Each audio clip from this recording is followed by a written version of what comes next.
Elizabeth Taylor had quite the fortune, but what she didn't have was a public will. Behind that mysterious violet-colored eye lay the lady of glamour and determination, Elizabeth Taylor. She had the beauty that drew everyone to her at first sight, the talent that stirred many within, and the large spirit that changed people for the better. While people may remember Liz through her films, diamonds, and rousing personality, she is best remembered for her public battle against HIV/AIDS. Being an actress, Liz captured millions of viewers from the height of the Hollywood epoch to the contemporary movie age. So could never forget her bright luminescence in films like Cat on a Hot Tin Roof. However, Liz was not merely a screen icon. It all changed when her close friend and colleague, Rock Hudson, succumbed to AIDS-related sickness in 1985. When many people were ill-informed about the disease, Liz ensured she got informed and did not keep it to herself. In this capacity, she never relented in fighting to remove the stigma associated with people living with HIV/AIDS and challenged the world to stop neglecting victims. Despite still mourning Rock's death, Liz co-established Amphor, raised money for AIDS research, and advocated for patients. This was not the first time Liz stood up for the oppressed and the voiceless in society. For a long time, she advocated for marginalized communities in every possible way, despite the possible damage it might cause to her career. But for Liz, the people were more important than popularity. When she raised awareness about AIDS, which was unheard of at the time, she used her celebrity status unabashedly. The world wants celebrities to perform, smile at the cameras, and not complain or protest in any way. But Liz never fit the mold. As an AIDS activist, she offered both comfort and challenge. "I will not be silenced, and I will not give up," she promised. Liz stuck to her word for the rest of her life, which was not very long. In her last years of life, though suffering from her own disease, Liz put efforts into starting her foundation to directly aid HIV/AIDS-affected people. But to illustrate this, she had to sell some of the jewels associated with her famous jewelry collection to get the treatment done. When Liz left this world in 2011 at 79, she left behind her legacy as being so much more than just Hollywood royalty. The little girl who started with the minimum desire to become a celebrity turned into a powerful woman with the motive of human dignity.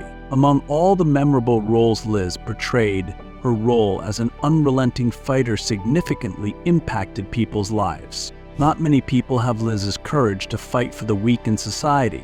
However, her example shows compassion and conviction can be truly transformative. Though the cameras have long since been turned off to her fabulous career, Liz is still standing up for justice. That is the beauty of a life interwoven with love for mankind. Its flame will burn. The unveiling of Elizabeth Taylor's final will and testament. When Hollywood icon Elizabeth Taylor succumbed to her illness at 79, the world lost a woman who symbolized Hollywood beauty, but had a life as layered as the roles she portrayed. Since Liz was always in the public limelight, her every action was monitored closely. And thus, when she died, people wondered about her last will and testament. What would this icon deposition say about how she would wish to divide her large fortune? So Liz accumulated her wealth not only in classic movies, but also in smart business and money-making ventures. Other assets, such as her mansions, diamonds, and the best quality couture, were estimated at just $600 million. However, as much as Liz got overwhelmed by the glitz and glamour of being a star, she valued family and charity with an emphasis on HIV/AIDS awareness. These passions would also be reflected in the last will and testament. Liz's last wishes were to divide assets and establish a legacy that continues to embody her generous character. She earmarked much of her wealth for her greatest cause, the Elizabeth Taylor AIDS Foundation, which she established in 1991. This made sure that the organization could continue with its aim of supporting care and research for the people living with HIV/AIDS as a sign of Liz's humanitarian spirit in her last years. This was also true for Liz. She catered for body and soul, her most endearing relations, 4 children, 10 grandchildren, and many friends. While the details were not revealed, both got pecuniary and emotional assistance. Liz frequently boasted about her grandkids as the most fulfilling part of her life, ready to fight for their future. Of all the treasures Liz owned, there was legendary jewelry that cost her over $150 million. These iconic diamonds from husbands and black tie events have been glittering in the public eye for decades. Instead of selling them to her personally, Liz had the pieces auctioned off to generate more funds for her crucial Liz Claiborne Foundation. The event that Christie's organized was one of the largest celebrity estate auctions ever. While diamonds set record after record, so did Liz when it came to philanthropy and style. Through in death, as in life, Liz was a selfless person who always put the needs of others before her own. She ensured her spirit would continue living and touching people's lives through her estate and life work. Finally, the woman, who lived like a myth, decided to die like one, lavishly and splendidly. The complex relationship between Elizabeth Taylor and her fortune. Elizabeth Taylor was a girl who grew up in a world of glamour and suffering simultaneously. Born into and raised for fame and fortune, she adapted to the life of stardom like most of us could not even dream of. But beneath the glamour of diamonds and fabulous gowns was a woman of considerable wit and spirit, whose star also rose and fell with her tumultuous private life. While Taylor was already rich after her Hollywood success, her business acumen and strategic investments only added more to her fortunes. She was popular as an actress but had a shrewd mind, which she used to reap huge profits from her fame. Her perfume business, built on the success of the white diamonds, earned her more than $1 billion and is proof of her appreciation of business sustainability. However, it is clear that when money is plenty, money is spent in plenty too. Taylor did not spare anything regarding luxurious gowns, exotic trips, and sparkling gems. Her appetite for buying was almost insatiable, possibly to compensate for the lack of stability in her private life. Indeed, Taylor's love life has always been rather complicated and intense, which means that the singer experienced as many moments of euphoria as moments of tragedy. Popularly known to have been married 8 times to 7 different men, the aspect of emotional and financial costs of the marriages increased with every dissolved marriage. The necklaces symbolized the couple's passion and frequent fights in the union of the famous couple, Burton and Taylor. To the second divorce, Taylor had to sell some of these tokens to pay bills as the debts accumulated. Throughout the remaining years of her life, even though she was not as active as she used to be, Taylor still bought paintings and jewelry that reminded her of the great love she never had in the later parts of her life. One sees that Taylor uses the excess to regain control and order.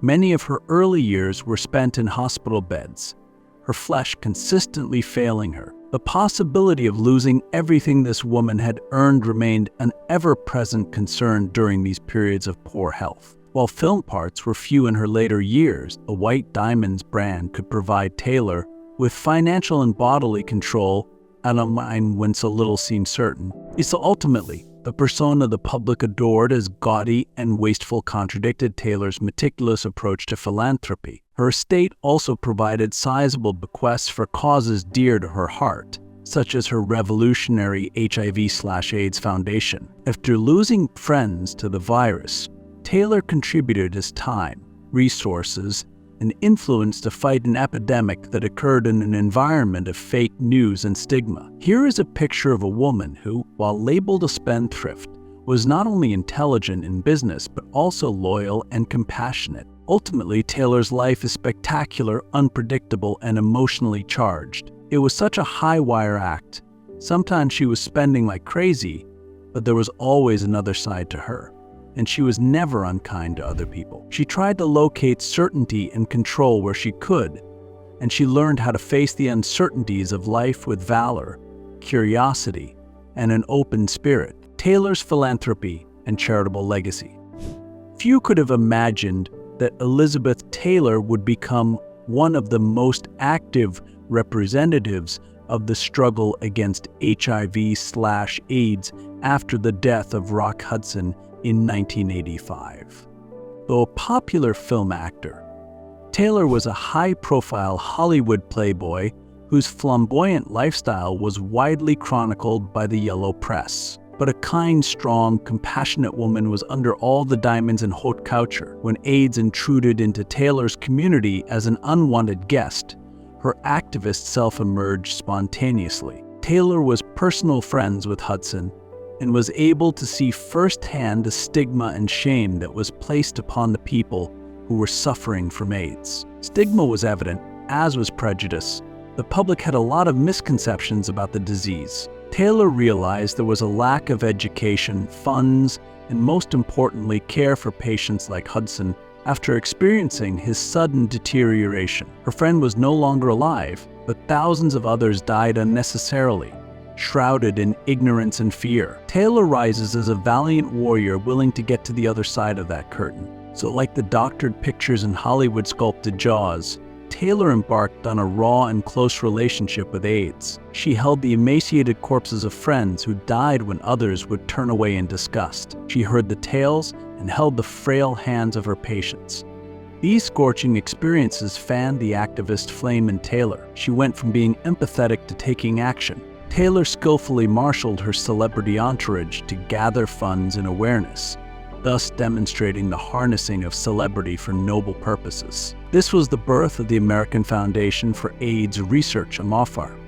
On screen, Taylor boldly challenged the norms by opening up on AIDS, condom use, and empathy. Her messaging challenged other deleterious myths that merely perpetuated stigma. Privately, she used all her connections to advance medical research and discovery. Despite attempts to label him as heartless, Taylor was relentless in advocating for the underrepresented AIDS population in the early 1990s and the following years. She was forever compassionate and strong, but many people considered the disease their fault. Taylor invested huge amounts of personal money in care services, breaking conventional societal norms. Her benevolence and bravery opened many people's eyes to the fact that everyone is affected by AIDS. Sadly, Taylor died in 2011, but left an immense compassion behind. She opened the shutters of prejudice, gave a face and an organ to the disenfranchised, and spurred important work against a deadly illness. Apparently not satisfied with sitting on the fame, Taylor invested an unbelievable measure of empathy in the humanitarian effort that yielded massive results, with the ability to save numerous lives. She sets a perfect example of sacrificing and enduring and the power a motivated individual can create to transform lives. Taylor's is a history where open hearts triumph over closed minds, activists make people embrace, and glamour steps aside for humanism. He has her story and what it really takes to family dynamics and beneficiaries of Elizabeth Taylor's will. Liz lived largely in front of the camera as well as behind it. Her loves and losses became scandalous headlines nearly as captivating as her most memorable film scenes. And when she died, all the attention shifted to her complex system of relatives and acquaintances, the individuals she loved. Liz left behind 4 children from various marriages, Michael Wilding and Christopher. The children she had with the actor Michael Wilding, Liza, the daughter whom she loved dearly from her marriage to Mike Todd, and finally Maria, the adopted child from her marriage to Richard Burton. She also had 10 grandchildren and 4 great-grandchildren. Liz ensured they were financially secured with each of her children by bequeathing them a portion of the huge estate, such as magnificent houses, gorgeous ornaments, and exquisite artworks. Among other things, the figures were not revealed, but it was estimated that her worth was $100 million. The most important thing for Liz was that the core of her life, her family, would be protected. But Liz also had a generous spirit. She was a woman of charity and was known for her humanitarianism, as much as she was fond of funding the AIDS Foundation, who, even after her death, as in the time of her life, she was also generous with her blessings. She left a will to use her millions to continue giving to charity. Liz also did not forget her devoted friends and staff. As the years passed, she accumulated friends who surrounded her like family. Yet to reach Liz remained a personal item, perhaps a ring or a picture. It was her form of expressing her gratitude for all those years. As expected, Liz's legendary jewelry became a surprise subject. Store. Stated at over $150 million, the jewels were sold in a record-breaking auction. Burton's gaudy diamonds were as famous as the movie stars who sported them on the red carpet. Finally, all the profits were divided between Liz's family and charitable organizations, which was quite a worthwhile ending. Like the precious stones she adored, Liz was complex. She had many sides to her. She was a screen goddess, devoted mother, loyal friend, and philanthropist. Thus, Liz's good works and the loved ones she cherished will share the generations, and her star will shine brightly. The auction of Elizabeth Taylor's legendary jewelry collection. There was a real woman behind the sparkling diamonds and emeralds on her neck, fingers, and ears, as well as a woman who valued the meaning of life. Her legendary jewelry was not only a symbol of materialism or self-indulgence. For Taylor, these jewels represented love, romance, friendship, and experience that he considered invaluable. During her childhood, she enjoyed playing pretend games of dressing up with her mother's strands of pearls and costume brooches. Even though the Taylor family experienced the harsh realities of the Depression era on the material side of life, Elizabeth got some inspiration from the glamour of Hollywood movies and the fancy jewelry box belonging to her mother. One of Taylor's most treasured possessions was a simple set of pearl earrings that Taylor gave as a Christmas gift. It was not until later in Taylor's life and career, through her work and her marriages, that dazzling gems appeared, and she accepted them with the sheer joy of a child who was given a gift. Every jewel had a story behind it. The Bulgari emerald suit from Richard Burton, which reminded them of their happy days on the Italian island of Sardinia. The antique turquoise necklace from Eddie Fisher, which was bought before their marriage failed. The Tiffany diamonds from Michael Todd surrounding the engagement ring that Liz continued to wear even after her husband died in a car accident. To Taylor, these jewelry pieces were valuable because of their cost and the memories and feelings they brought. In her youth, she declined to hide her jewels in a safe and had them scattered in her bedroom to carry the memories of the great loves of her life. So if it shone in them, not because she sought to be proud, but because wearing these significant stones felt like a liberation of her true self, brighter, happier, truer Elizabeth. As Taylor grew older, her role shifted to the temporary caretaker of the magical items that must be delivered to those who could benefit from them. She wore her jewelry in public for AIDS awareness campaigns and fundraising.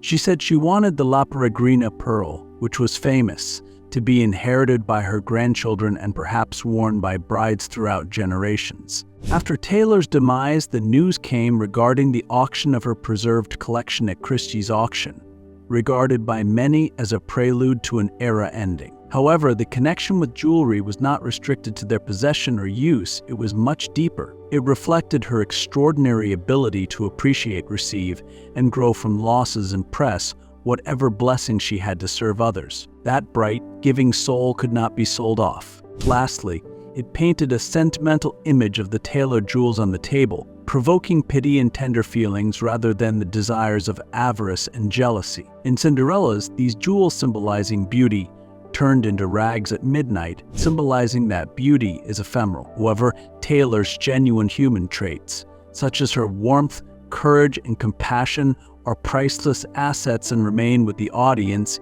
even after the glamour of the jewels fades. Elizabeth Taylor's real estate and final home. Elizabeth Taylor's issues reflected her phenomenal life, from the Bel Air mansion, which saw some of the grandest Hollywood parties, to the Beverly Hills home, where Taylor spent her last years, furnished with personal memories. When young Liz loved to impress with her over-the-top entertainment of enormous estates with beautiful gardens and swimming pools that seemed to be filled with champagne and movie stars. Like the Elizabeth the world came to know, her Bel Air residence sparkled, swelled with luxury, shamelessly hedonistic. and perpetually commanding the gaze. There were all sorts of peculiarities for a woman: exotic pets, artwork, unique furniture, and other things. She could play in the gallery, away from the cameras and glitter. It was her own piece of the world. However, Liz stepped out of the limelight over the years, searching for solitude and a simple life. By the 80s, Gilmer spent more time in her mirrored living room, looking at her rose garden and listening to diamonds in the background. The gala events were made a rarity, while the quiet afternoons spent with close friends became precious. So when Liz moved to her last house in Beverly Hills, this change manifested within her. She chose a warm house partially screened by trees and vines. Upon entering, the weapon photos and the little notes were placed on the refrigerator. While the size of the house was a fraction of any previous mansion she had owned, some elements of the opulent Baroque still lingered in the chandeliers and the boudoir, but mostly reflected what Liz now believed in: closeness, coziness, and cherishing every day spent with family and friends, two-legged and four. Her two beloved dogs, with luxurious sofas and non-stop hugs and kisses, roamed free within their wing. These gardens became Liz's sanctuary. She would spend whole mornings tending the roses, wearing gloves and a large hat. They seemed to give her a reason to live and a purpose for looking after the beauty of nature. At night, she could invite some friends over for dinner and cook them something in her yellow kitchen, or just order a movie and cuddle on the couch with a cup of hot tea. Till the world saw the larger-than-life, sparkling star until her last home, which showed a woman happy with small things: gardens, dogs, photos of loved ones, and breakfasts with friends. She saw herself not as the legend, but as a mother, grandmother, and faithful friend who sometimes enjoyed watering some orchids to piano concertos. A residential shift captured Liz, moving to the last stage of her remarkable life, a period more defined by intimate connections than epic moments. Philanthropy and Elizabeth Taylor's legacy of giving. So Liz had sparkle, which was not restricted to cinematic platform alone. While her headlines referenced her marriages and jewels, her true triumphs came through advocating for others. Even if a disease was considered shameful, Liz was not afraid to fight for a particular cause. She risked it all to ensure the world did not only look at humanitarian issues with fear, but compassion. HIV/AIDS was unknown and deadly in the 1980s. It was unknown how it was transmitted and who was at risk. It was a punitive system, not an empowering one, and there was no encouragement of recovery. When Liz lost her dear friend Rock Hudson to AIDS in 1985, it was like a switch was turned on. It just made her get closer to the idea that if it could happen to Rock, it could happen to any of them. Liz decided that was it. She could not take it anymore. She would stand up for herself. Even though it was not a cause that would garner much support, in 1985, Liz co-founded Unveiled, the American Foundation for AIDS Research. While her stars avoided any connection, Liz actively promoted the organization. She was on the telephone day and night, pleading with the world to have mercy. She alone changed the people's perception, and millions of dollars in donations started to pour in. For the first time, people saw the disease as a health issue and not a social taboo. So in 1991, Liz went a step further and started her Foundation for Direct AIDS Support Services. She wanted to ensure these struggling, isolated people get medical care, home care, the love everyone needs. Even though she grew old and feeble herself, Liz continued to prod from backstage. She wrote letters and made calls right up until the end. Well, after all, she was fighting for friends. Apart from supporting AIDS causes, there was enough love to go around and support many more. Cancer, the homeless, and education. She brought glamour and grace to any attempt to lessen the pain. Where she felt that need was necessary, she offered a hand. With tender compassion, she guided many from darkness into the light. But the world will remember only the glamorous photos, Liz wearing diamonds and posing with a handsome husband. But her inner light is the true story. She became a star and used that to make this world happier for everyone. Not even a disease that caused dread and stigma could extinguish Liz's capacity for affection and encouragement. The distribution of Elizabeth Taylor's wealth. The world was mourning when this Hollywood legend Elizabeth Taylor joined her maker in 2011. But there was also much curiosity concerning what would happen to her large amount of money and favorite belongings. After all, in the nearly 80 years of her life, Liz had accumulated much personal fortune through her films, businesses, and diamonds. Thus, analyzing the content of the last will and testament, we learned about the priorities and the people in Liz's. Most of all, she never lost her love for her family. For her 4 children, Michael, Christopher, Liza, and Maria, whom she so much loved, she established generous trusts. More provisions were also made for the care of her beloved grandchildren. However, underneath the glamorous lifestyle of Liz and her association with stars, a strong bond of love for her relatives helped her remain grounded. A strong bond with close friends was also evident in her will, with the friends being the primary beneficiaries. Some were left with precious heirlooms and relatively large sums of money as rewards for years of humor and companionship. She never forgot those who gave meaning to her life in happy and sad moments. Of course, rumors ran rife about which charity would be the lucky recipient of Liz's fabulous jewels, including the 33-carat crop. Ultimately, she dedicated most of these brilliant gems to fundraising to be sold for AIDS research and treatment, an issue dear to her. Not only while she was alive did Liz illuminate the path of people around her, but even after her passing. Notably, the public did not witness endless lawsuits regarding Liz's property, as is customary for many celebrities. Precaution was highly observed with assets put in trusts as inheritance for the beneficiaries. In many cases, family feuds over the inheritance emerge after gaining such a fortune, which amounted to $600 million in this case. Liz had been careful not to escalate any issues that could lead to conflict. All in all, Liz's words summed up her life in a nutshell: a life that was dedicated to her family, true to her friends, and a life that was a crusade to serve humanity. Although the great Liz Taylor has gone to the great beyond, her kindly heart will be fondly remembered by those who mattered most to her for decades. Philanthropy and Elizabeth Taylor's lasting legacy. Under beautiful violet eyes and a slim, pretty face, there was a warm heart like a real angel's. Although she mesmerized the world through her talent and beauty, her biggest contribution is not through the screen, but through her heart. When AIDS appeared in the 1980s, people did not have enough information about it, and prejudice was present. People faced innumerable suffering. Liz, who had seen the disease take away close friends like Rock Hudson, shifted from helplessness to having steel determination. She co-founded the MFAR and created the Elizabeth Taylor AIDS Foundation, making people aware of the issue most of them did not want to discuss. Before long, Liz emerged as the new and passionate AIDS advocate whose determination was evident through constant fundraising and awareness creation. However, Liz did not limit her charitable disposition to any specific issue.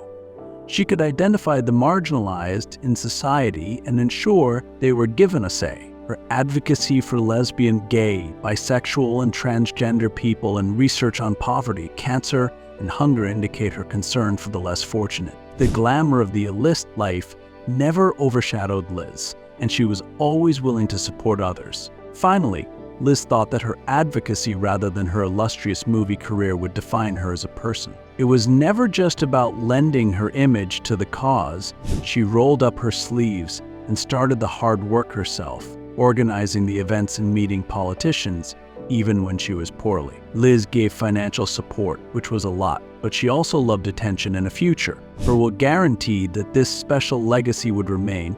The proceeds from the auction were donated to the AIDS foundation she cherished most, but her light would continue to shine by contributing to research, education, and eliminating a terrible illness. Liz had witnessed how powerful one motivated individual could be. Today, her AIDS Foundation gives necessary aid globally, and the justice of society being addressed again resonates with her. Liz was able to leave an indelible personal impression through relentless philanthropy. The fact that she had to continue helping others even in death was a clear testament to her character. But the beauty shining in famous affairs and loves, there was the real essence of Liz, the ability to care endlessly. Her will ensured that the gift was shared with the world one final time. Evidence that while beauty, fame, and youth disappear, a life with a purpose makes waves that can shift the tide. The public's reaction and Elizabeth Taylor's The Liar's enduring influence. To before their fame and glory, Elizabeth Taylor was a little girl who enjoyed animals and wished to become an actress. She grew up in Los Angeles after her family relocated from London, where she was born in 1932.